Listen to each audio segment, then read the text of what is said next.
Particularly on plywood, just a last question, since you've seen almost a 20% growth and now, things have come back in a big way, whether it's real estate demand, corporate demand, etc.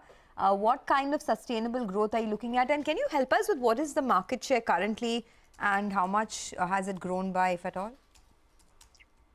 So we would be at about a 6% market share of the overall market. And this has grown from 5% over the course of the past year and a half. I think that, going forward, the attempt will be to replicate the numbers that we have achieved last year. But definitely the bare minimum that we'll be looking to achieve is 15% growth in plywood volumes for the current financial year. All right. Thank you very much, Mr. Bhajanka, for joining us and running us through what you're making of the business environment right now. Best ever quarterly sales, stocks at about 536 or so. We are minutes away from the mega LIC listing. SC Garg is former finance secretary. He's joining us right now to discuss this. Sanjeev Pujari of Consulting Actuary is with us as well. Naveen Kulkarni is Chief Investment Officer at Axis Securities, who joins in as well. Gentlemen, great to have all of you here. It's a big day with the LIC issue being a quoted price now. I mean, who would have thought 6 months back or even a year back that this is going to happen? And it's happened pretty smoothly.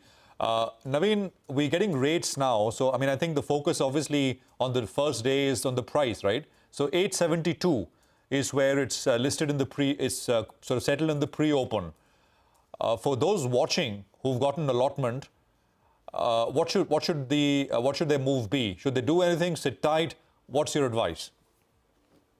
Yeah, so listing at a discount to the price, I think to some extent it was expected, considering the markets have come down from the level when the LIC IPO was talked about a couple of months back, right? So market is down significantly. The pressure in the equity markets has been there. So that, of course, has had an impact on the listing, no doubt about that. So at these levels, I would suggest that hold on to the stock. I don't think so. We need to book losses in this stock, definitely. So there's great value in the stock. So I would say that hold on to the stock at this point in time. Okay, so despite the tepid opening, the LIC has settled now at 872. Naveen Kulkarni says that the best idea would be to perhaps hold on to the stock if you hold it. Sanjeev Pujari of Consulting Actuary is also with us. Sanjeev, let's talk about the business, right? Due to legacy reasons, LIC traditionally has largely sold just one product, which is the par policies, as we call it. It never earlier looked at profitability of products in terms of the VNB margins, and hence the margins are lower than the private peers. How long do you think it could take before they, get up to speed?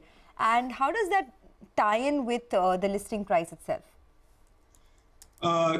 Good morning to all of you.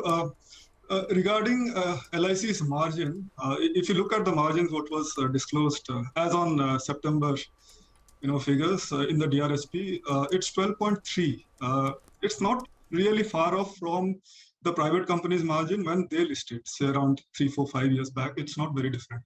But again, a point here that I want to stress is that it's not that LIC was not doing non-par business. It was doing. If you look at last year's business, almost 65 to 70% of the business is non-par. The difference is that the non-par was sitting within the par business. Now that they have, bifurcated the fund into par and non-par, the shareholders' profit in the non-par business goes to the shareholders to the extent of 100%. That is the difference. But again, they were doing typically one kind of business, which was the retirement fund business. So it was a fund management business. One would say that it was not insurance business.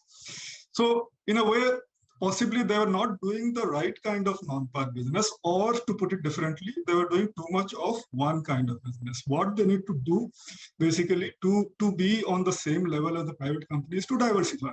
So you have unit-linked business, you have protection business, you have wealth business, you have non-par saving business. But again, when they are written in a non-par fund, obviously the margins would improve because they are getting 100%, the full profit out of that. And that is one way of improving the margins. Now, LIC's ability to do so, obviously, legacy reasons, yes.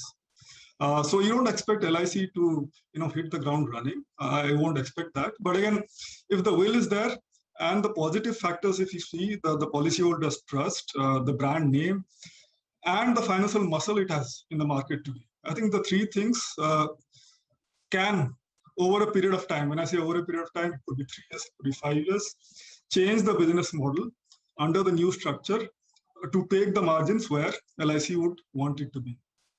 Okay, Mr. Garg, in terms of how the organization will be run, I mean, there'll be a huge spotlight on all activities of LIC now. For the longest time, it was seen as, a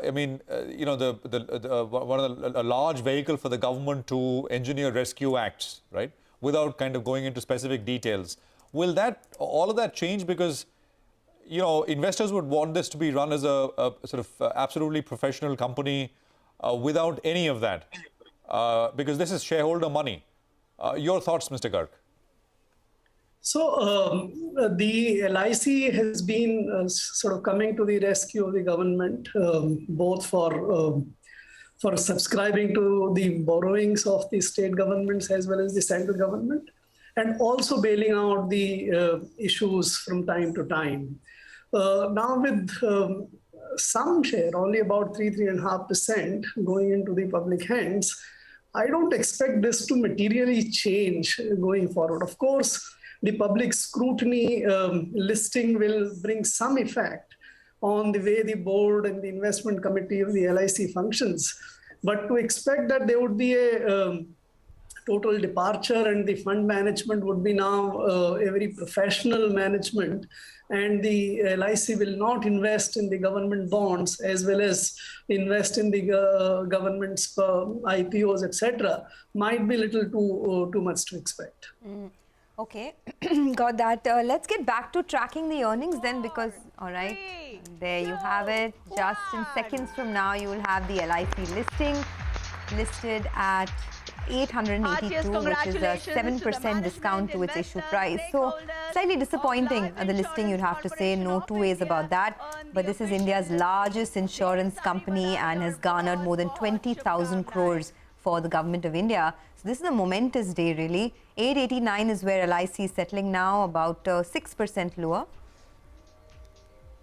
Okay, now 865 is the listing price, but 893. So 894, now it's cutting its losses. So 5.5% lower is what you have. 897 now. So the first dip has been bought. Let's put it that way. Okay, the first dip has been bought. Muted, you'd have to say, in terms of a listing, it's so.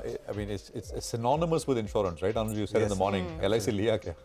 And I can give you an instance. I was out for 2 days. I was down in Kerala for a family function, and family members were asked. There was intense, heated debate about, in which quota will you get allotment? People had applied with policyholder quota and retail shareholder quota. I mean, so there are a lot of interest around this one in terms of such a well-known, of course, a brand synonymous with insurance in India, really the leader. And now, of course, it's part of the public markets as well. And now, of course, the journey for investors really begins. Policyholders, of course, have known it as an entity which has kind of serviced them for decades. Now, of course, it's in the public sphere in terms of investor interest and attention. And now, if you're a policy holder, you are in the green. You're in the green, yes. So now 913 is what you have on the stock. And the dips are getting bought at this point in time. Yeah, so. but again, just to reiterate the point I made in the morning as well, this is not a day trader's game. This is not about a day. This is about the long term, a 10-year story or not. That's the big debate, whether it's a 10-year story or not. Insurance has been a bit of a compounder. The last 1 year has been tough for insurance as a space. Before that, you saw the big move, but it will be interesting to see what happens here. Also, how the management changes the approach and starts to sell high-margin non-par saving policies is the big question, right? And gets up to speed with the private players. I think that is what a lot of analysts are debating as well. And look at the volume: 1.3 crore shares on LIC, and that means about 1,200 crores of volumes. I think this would be the biggest ever. Keep in mind, and it listed at 865, and that's where the volumes picked up. But I think there would be some volatility. This is the largest IPO, and of course, it will have its own ramifications.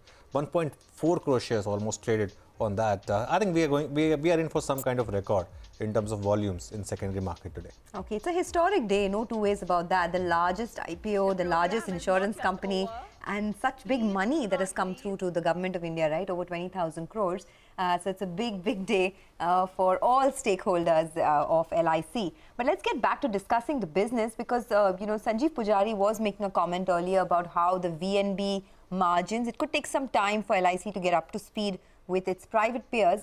Naveen Kulkarni, same question to you. Do you think LIC can achieve that VNB margin target of being at par with the private peers anytime in the next couple of years? So, if you actually see compared to, let's say, 10 years back, how, let's say, PSU companies used to perform and what they are today, I would say that a lot many PSU companies have become much more efficient than what they were, right? So, if you look at SBI Live, they are like very, very efficient companies. So, it might take a little more time for LIC to catch up to the private peers, but that's a big opportunity, right? It's available at a significant discount. The value for new business can grow at a reasonably strong pace, right? So those are the big opportunities that LIC has. And of course, listing does make a difference, right? Because you are scrutinized on a quarterly basis. You have to give out presentation in terms of how the business is moving. So I think there will be far greater emphasis on how the business is going to grow and whether shareholders are going to create more value or not. And important factor here will be that government will have to divest more shares in the future, right? So there has to be, I would say, that shareholder value creation. That's when I think there will be more money that the government will be able to raise. So broadly speaking, it looks very interesting to us. How it pans out remains to be seen. Naveen, in terms of non-par premium growth, what kind of numbers should one factor in reasonably? Should one be aggressive? What would you factor in? What have you penciled in really? So to be very honest, we haven't modeled that because it takes a little time to figure this part out. But I would say that we will be a little conservative in modeling that, considering that there is a large machinery which works primarily towards the par products. They do have a non-par portfolio, not that they don't have a non-par portfolio, but I would say that it will take a little more time for that business to become more sizable. But considering the emphasis that the management will have now, I think there is a chance that it might grow faster. But from a perspective of modeling, I will still be conservative at this point in time. Okay, some quick numbers then, Sanjeev, since you've tracked this space very closely, on the embedded value front, at what pace do you expect LIC's embedded value to increase and what could be the triggers over the next 1 year? I think there are two factors which impact the EV in the end is what volume of new business you do, and secondly, obviously, with that volume, what kind of mix you get in terms of the profitability of the overall mix of new business. So, I mean, if you look at the LIC's track record, the growth over the last 5 years has been lower than the rate at which the private companies have grown. Now, whether that will change looking at the overall size of LIC, that's a big question. But again, even if they grow at say 5 to 7%, the rate at which they have grown over the last 5 years, but again they are able to improve the margin, that would improve the EV going forward in the next 3 to 5 years. But again, if I would say that if the EV could grow at around 12 to 15% against the private company's EV growth of around 18 to 20%, I think that will be a big achievement for LIC. All right, Mr. Garg, Sanjeev Pujari and Naveen Kulkarni, thank you so much for joining us and helping us understand the biggest, India's largest IPO that has hit the bosses today. LIC has finally listed. So it's a momentous day on the Lal Street, no two ways about that. The market is taking it well. The Nifty is up about 0.5%. The mid-cap index is up 0.5%. The Bank Nifty as well is up about 120 points. So there's stability in the market, definitely, at least up until now. Let's take a quick commercial break. On the other side, Mitesh Thakkar will join in for some